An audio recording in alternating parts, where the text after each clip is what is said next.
Sox in the basement.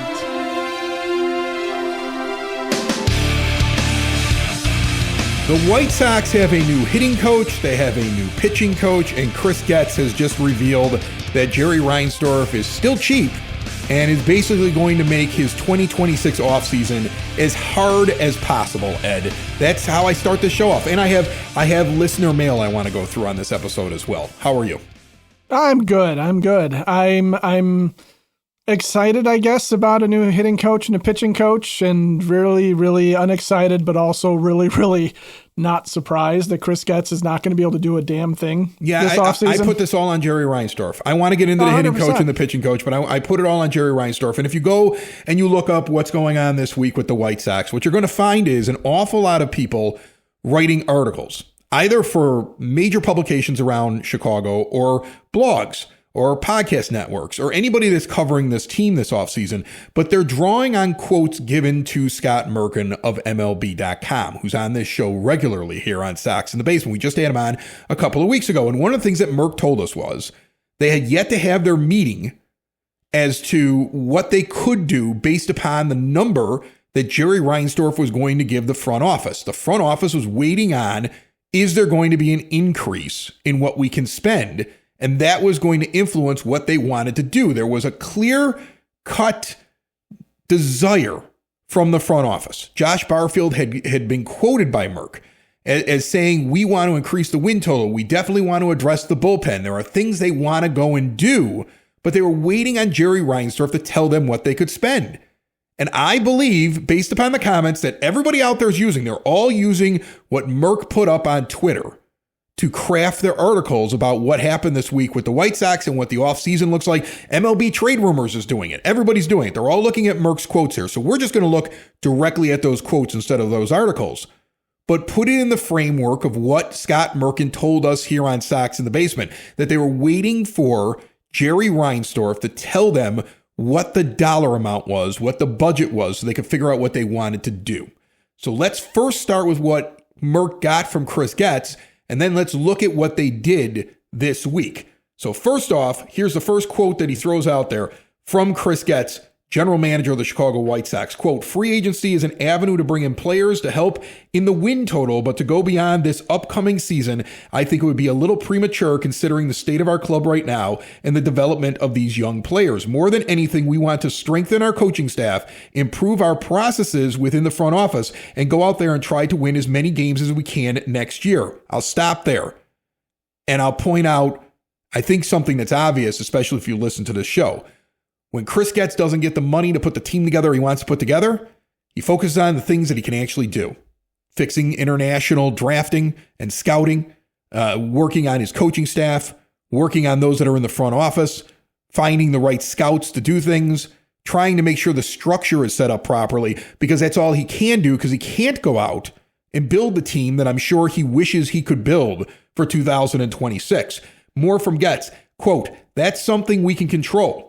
And then in the future years, when we are approaching the 27 season, we'll adjust and put together the best club for the future that we can after the 26 season. What Chris Getz just told you is he's not being given any money. Chris Getz just told you when they got the figure from cheap Jerry Reinsdorf said, no, I'm not doing anything else this year. The gate's bad. Nobody likes me. In fact, Sox Fest was announced, right, Ed? And it's 2 days again in that theater. Yeah. It's 2 days in that theater so they can control the crowd. And now 1 day is for season ticket holders only. So there's only one open date inside of a theater with limited size and capacity for fans who are not season ticket holders to go in. Why? They don't want you to go in there and bitch and moan. They don't want you to complain. And they want to control everything that they're going to do and how their fans are going to react. I wouldn't be surprised if there wasn't a sign out in front that says, please don't boo Jerry Reinsdorf or you'll be removed, like they did last year. But back to what Chris Getz is saying, that's how I'm reading this. He now has to make his adjustments within the framework of what he already has and what they already spent. And the final quote from him, and I'll open it up to you for your reaction. We will be active. To what extent is yet to be seen. Free agency is just about to really kick off, and we'll get an idea of what the market is. but we do know that we have areas we want to improve, and there are different ways to do it. One of them is free agency. He wants to make changes. He wants to sign players. He wants to pull off trades. He now has to sit back, though, because his team is poor and his owner is a pauper, a miser, actually. He's not a pauper. He's not a pauper. He's got $4 billion, according to Forbes, in net worth. But his owner is being miserly, and now he must wait and see where the market goes, what trade possibilities open, and how he can improve his team because he's not getting any cash. And what were the moves that he made this week? He picked up the option for Luis Robert Jr. because God knows Jerry isn't going to let him use that $20 million elsewhere. I guarantee that's why that's being picked up. And he actually tried to exercise the $10 million option on Martin Perez because I think he knows he's not getting $10 million assigned somebody else. And it was Perez that turned down the mutual option and took the $1.5 million payout. Right. So you could see in his actions and his quotes that Jerry Reinsdorf is not giving him the money to make any kind of improvements to this team. He's going to have to get creative, create payroll, make trades, and sign guys at a lower price that he thinks he can develop or improve. He needs to revamp another Eric Fetty. He's got to find another Adrian Hauser out there because his owner isn't going to let him go add a guy that can hit 35 home runs. Yeah, which is why the name Cody Ponce is going to become interesting because he's a guy coming back from the KBO and Martin Perez. If you were sitting there scratching your head and wondering why on earth is Martin Perez turning down the White Sox instead of the White Sox turning down Martin Perez like you and I had talked about, well, it's for that exact reason because Getz is going to have to gamble at that point that Martin Perez comes back and is relatively healthy and becomes that innings-eating guy, that veteran starter that he needs in his rotation. It's not that he wants in his rotation. He's going to need it in his rotation because the young guys aren't ready to assume that. And guys like Cannon and Burke didn't establish themselves well enough to sit there and say that they can grow into that role, certainly. So you're relying on what Davis Martin and Shane Smith is really all you have as a rotation. How are you going to win ball games if you don't have some semblance of a starting rotation? How are you going to win ball games if you don't have a bullpen that goes beyond Grant Taylor, Mike Vassell, and whoever else is going to be sitting around? I mean, how much more Jordan Leisure do we need in our lives? Before we've had enough. And his inability to add to the club, what Jerry Reinsdorf, I don't know if he understands this or not, okay? But what the detriment is for Chris Getz is not that he's not going to be able to build a club that contends this year. That was probably not going to happen. But that he's going to risk running some of these young players into the ground before they have an opportunity to fully develop, right? He's going to risk injury to some of these pitchers because they're going to have to be used. And the guys that he's going to be bringing in, if you're bringing in the dregs of free agency, if you're bringing in rock bottom players, if you're bringing in arms that have failed spectacularly in the past and you are hoping for an Adrian Hauser-like rebound, that doesn't happen every single year. And it's certainly not going to happen with, say, 3 bullpen arms and maybe 2 starters. I mean, that's wishful thinking. Because you can look up and down the lineup and it's fine. I don't care if he adds another outfielder that's, not just another Michael A. Taylor who's, a veteran hanging on for the minimum, or a guy that's becomes a non-roster invitee and makes the team. Whatever he's got to do to convince Jerry to let the guy on. But the pitching is where it's worrisome because I feel like every year, even if you're a team in a rebuild, every single year, whether you're rebuilding or contending, you have to address your pitching staff and you have to look and see what arms are available on the market, whether it's trade or free agency, and you have to be willing to bring them in. And here's the thing. There's 2 other things that Chris Getz has to do now. One is that he's kind of been painted into a corner where he's not going to, realistically, I don't think he goes out and signs anybody to a multi-year deal because he doesn't know what he's going to get next year. There isn't a long-term financial plan being presented to him by ownership. And that's a real problem because now he's got to go find people. He's got to go find players, pitchers, position players. He's got to find members of his roster for 26 that he thinks can improve things for him, that are willing to come to a team that has no chance of making to the postseason or very low chance of making to the postseason, and that are willing to take 1-year deals. And you've really made the pool very small if that's what he's got to go out and get. If he's got to go sign somebody at a 1-year deal with a 1-year option, which seems to be how he signs everybody, right? Like that's been the way it's been lately, because he's not getting a very clear picture from an owner who's already got his exit strategy to give this eventually to another owner and is penny pinching and doesn't believe in the team. And I think, honest to goodness, doesn't like his fan base. And so he's not putting his neck out there anymore. He's done. Ownership of this team is done. As much as like David Sampson used to, came on the show and talked about how Jerry always wanted to finish second, I don't think Jerry cares where he finishes now, no matter what the PR department tries to tell you. Because you got Chris Getz there basically telling you in so many words, there's no more money. There's no increase coming. I got to go out there and make trades. And I think he will. See, that's the thing. This is expected. I actually feel like this is what I've known the owner of the White Sox to be for for 4 decades, right? More than 4 decades he's had this team. This is what the owner of this team is.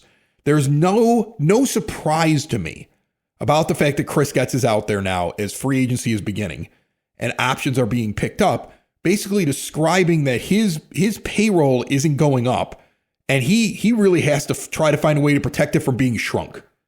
Like he's got to make sure, like he reminds me of somebody whose boss is like, all right, you got this amount of money for your budget. It'd be great if you could do it for less. And he's got to make sure that when he gets rid of a guy to save $5 million, that he's able to get somebody else in for $5 million.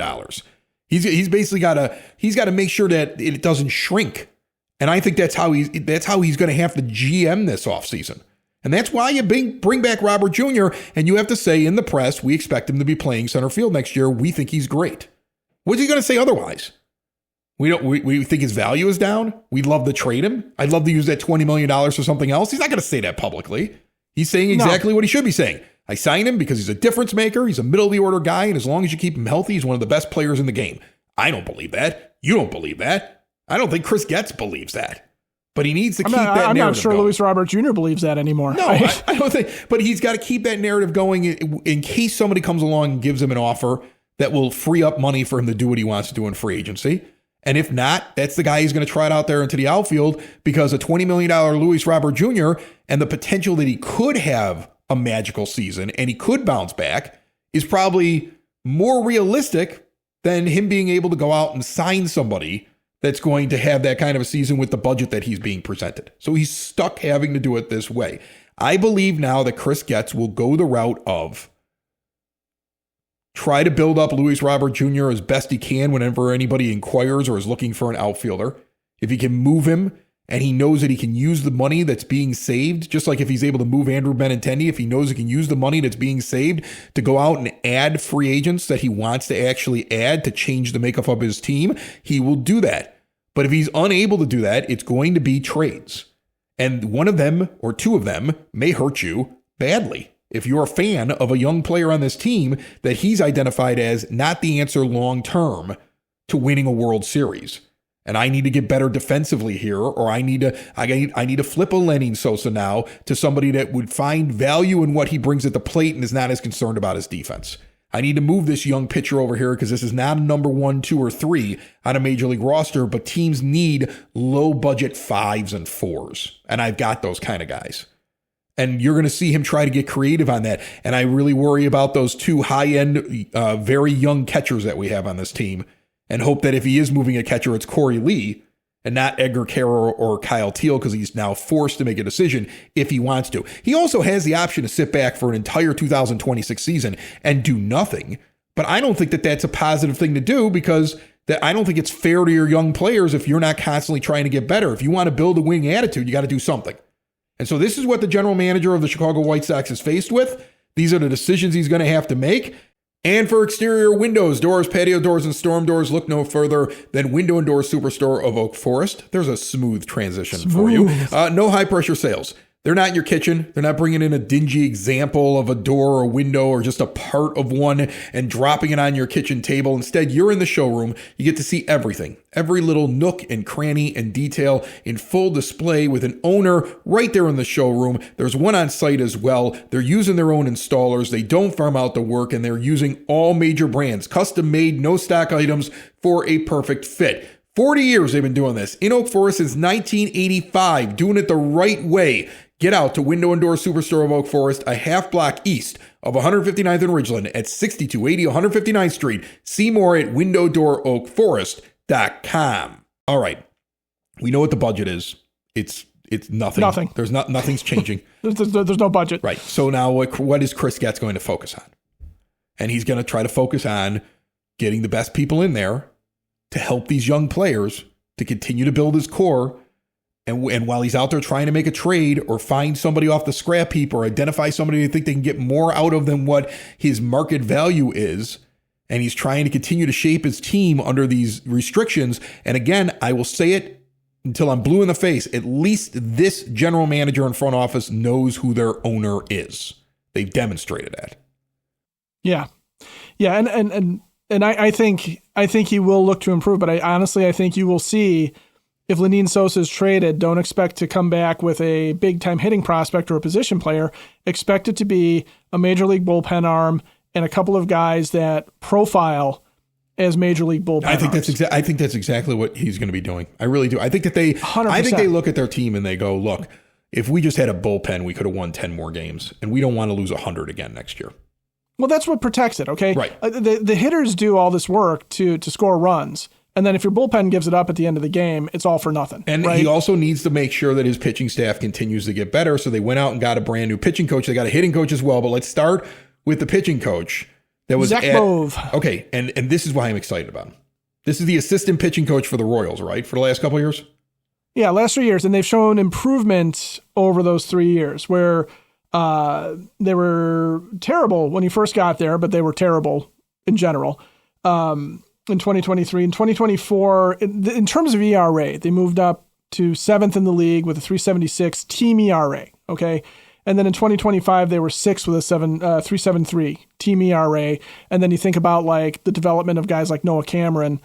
And, that's what Scott Merkin pointed out on MLB.com.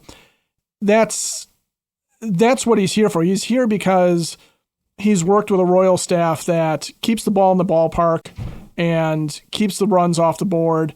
And he has been able to work with and develop exciting young pitchers in the league. And you've got that coming up, right?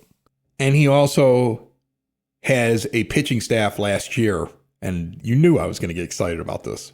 Oh, I knew exactly what you were going to get excited about. The Royals were top 5 in walks and hits per innings pitched in WHIP.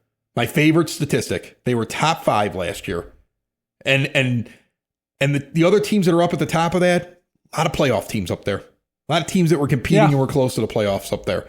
I mean, that is he keeps guys off base. His pitching staff, he comes from a pitching staff, a young pitching staff that keeps guys off base.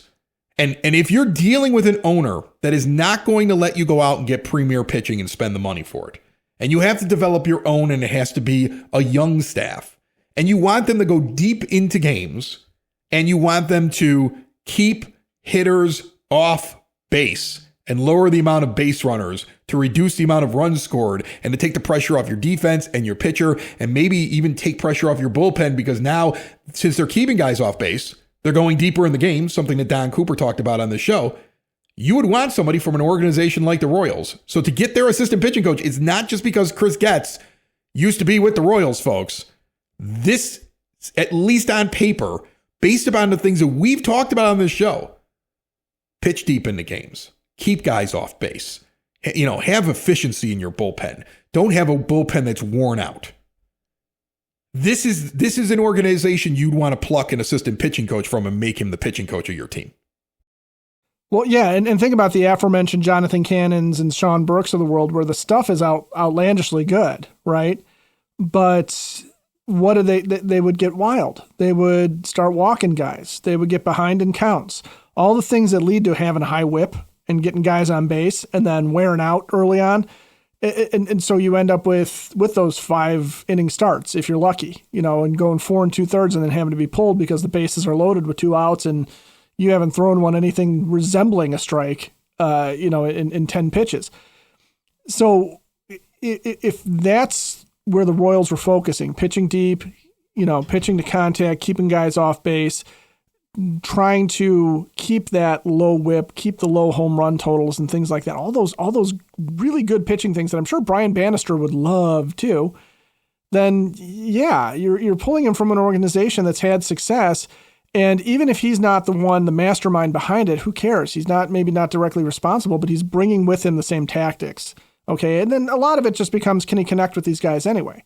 So you never know that until you know that. Kansas City Royals were top 10 in quality starts last year. Eighth overall. And they got talent there, but it's not like, they're not superstars. I mean, think about this. This hire ties in with something we've been talking about on this show for months. Ties into something that Don Cooper, World Series pitching coach, said on this show a month ago. It ties into the things that we've said are valuable when it comes to pitching staffs and pitchers and dealing with young pitchers. And you went out and you're a team that ranked 27th out of 30 in quality starts last year.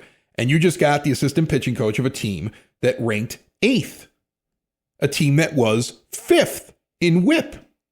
A team that deals with young pitchers in development. This is a good hire. And this is what Chris Getz has to do when he's dealing with the miser Jerry Reinsdorf. Well, and think about how Ethan Katz got the job. Ethan Katz got the job because you were heavily invested in Lucas Giolito, and that was Lucas's guy, right? There's a world of difference from sitting here saying, I'm going to pull the assistant pitching coach from a team that has had, regardless of their success in terms of wins and losses, their pitching staff, all the metrics that you want for your pitching staff are being accomplished in Kansas City. So let's pull somebody from there and see if we can bring those metrics home here, where Chris Getz does want to build a team around pitching and defense because, again, he knows his owner, right? He knows he's not going to be able to afford all the sluggers, but he can definitely, put together a pitching staff that does well and holds together well and gets a decent ERA and a good whip and gives you an opportunity to win every time out. I mean, could you ask for much more than that out of a pitching staff that's not going to contain, $30 million a year aces? All right, let's get to the hitting coach, and I want to get to at least one listener mail, okay? Because we got Sox Nerd as well. So who do they bring in as the hitting coach? Give it to me. So they brought in a guy named Derek Showman, who was the Twins' assistant hitting coach, and then last year was the Marlins' assistant hitting coach. And I don't know a ton about like the philosophy or anything like that, but what you look at is top 10 offense by WRC plus for the Twins while he's there.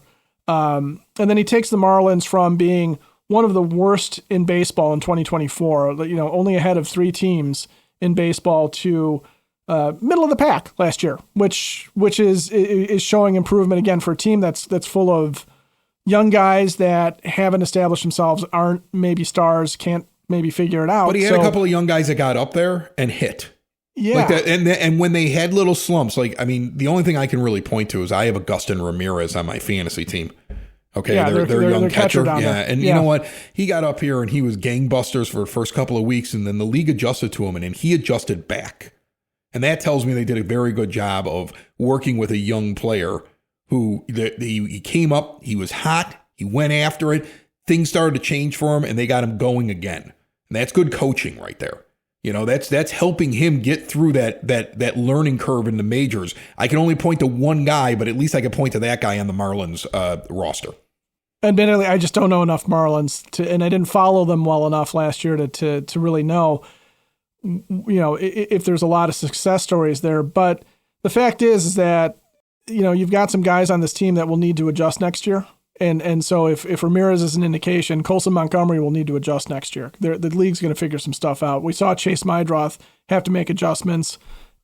And I'm guessing Kyle Teal will have to do the same thing as well. And so, all around solid hire, I think. It's still, we just don't have the track record with the Ryan Fuller system that we do now, I think, with Bannister. I mean, overall, I have a hard time arguing with the moves being made that they're allowed to make. They're bringing in the right kind of people to do development and scouting and all these other little internal changes are things that we used to yell about all the time. And really, in the end, the biggest roadblock to success is the miserly owner with the cigar in his mouth, who is a dinosaur in the game, won't spend any money, has one foot out the door. And the only people that tell him he's doing a good job are the people that need to tell him that so they can keep their job. And so it is what it is right now with the White Sox. But I at least have the positive feel that Chris Getz has a plan and knows what he's doing. And I'm very, very curious as to what he'll do this offseason now with the restrictions put in place with him. If it was Rick Hahn and Kenny Williams with these restrictions, I would just turn the show off for the next 4 months. Right. We just take a break. Well, they would have already said we're making a play for Kyle Tucker and Brandon Woodruff. It would all be BS. So at least I'd rather hear this, because at least I feel like this guy's in reality knowing exactly who his owner is. All right, we only have time for one listener mail, and I'm going to do better at it, and I'm going to explain why. It's actually for what this one says at the beginning. Dean reached out to us through soxinthebasement.com. We had a few people reach out this week. And Dean starts off with, "Hey guys, this is probably a moot point because you don't really take fan feedback anymore." No, that's not true. We just don't publicize it. Kind of like the White Sox, actually. Now, before I get into what he says, Dean's right. No, Dean's right. Dean's right. Yeah. I actually wrote Dean an email, and I'm like, don't worry, Dean, you're right. I know. All right. It was, 2025 was all about survival for me and taking on an awful lot of extra stuff in the podcast network. Because there was a lot going on here. Plus, I was selling the house and moving the studio and everything else like that. And there have been times I've been a little lazy, and I will admit that. And trust me, I have sat down and said we need to use this offseason to get Sox in the Basement back to the well-run, well-oiled machine with the listener feedback and all the other stuff and the live events that it used to do. So, Dean, you have every right to write that. Don't feel bad. It does not hurt my feelings. I think you're right. That's why we have the $1,000 guest bounty going on right now. That's why I brought it back. I was like, I want to start bringing in more guests. I want to get the fans involved in that. You can win $1,000. It's brought to you by Cork and Carry at the Park. Your home for pregame, postgame, in-game, the official home of Sox in the Basement. Don't forget about the location over at 106th and Western as well, and see everything they have going on at corkandcarry.com. But we're doing the $1,000 guest bounty. That's one of those phases. But it's like a big train, right? For me to get it on the right track, it takes a few minutes to kind of slow it down. So just bear with me this offseason, and I'll continue reading your comment. After reading the Getz interview, this is what Dean says this morning. It absolutely disgusts me as a fan. Regardless of an impending strike, you can't have a sophomore class go into next season without any established RBI machines. The analogy is like building a college baseball team. You can have a decent freshman class, Montgomery, Teal, Caro, who played well, but without the upperclassmen established hitters, you put undue pressure on the youth to score runs. This is a complete organizational dysfunction and a disservice not only to the youth, but an insult to your fan base that knows the game. Instead, the White Sox gaslight their fans by hyping their youth in the minor leagues. That is a separate point, as the Sox always baby their prospects. Bring them up collectively. We as fans are done with the White Castle poster boy, Luis Robert Jr., who cannot resist the slider. I love that. The White Castle poster boy. Wow, that's amazing. Luis Robert Jr., who cannot resist the slider. I'm going to make Dean a regular contributor. Forget your listener mail, Dean. You should have a segment like Sox Nerd, who's coming up here in moments. We want to see the open competition next year. Big boy teams evaluate early and cut bait when they see stagnation. The Sox covet their prospects like they are nickels in Jerry's pocket.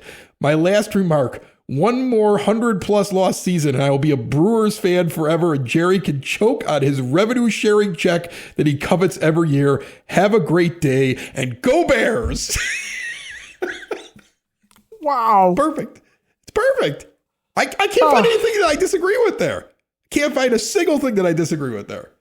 No, I don't even want to drop the mic on that one. I want to lay it down gently and walk away throwing rose petals at it for that one. It was beautiful. I'm dropping the Sox Nerd instead now.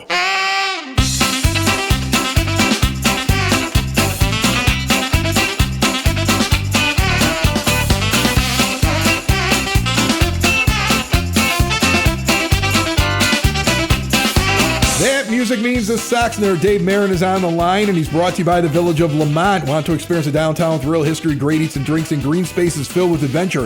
Visit the Village of Lamont. Shop, dine, drink, explore, see everything they have going on, new restaurants, and old favorites on the Lamont Unlocked podcast by going to lamontdowntown.com. Nerd, what do you got for us this week? Chris, position players pitching used to be unique and entertaining. It was unique because for the Sox, prior to 2012, this rarely happened. Between 1945 and 2011, that's 66 years, the Sox used a position player on the mound a scant 5 times.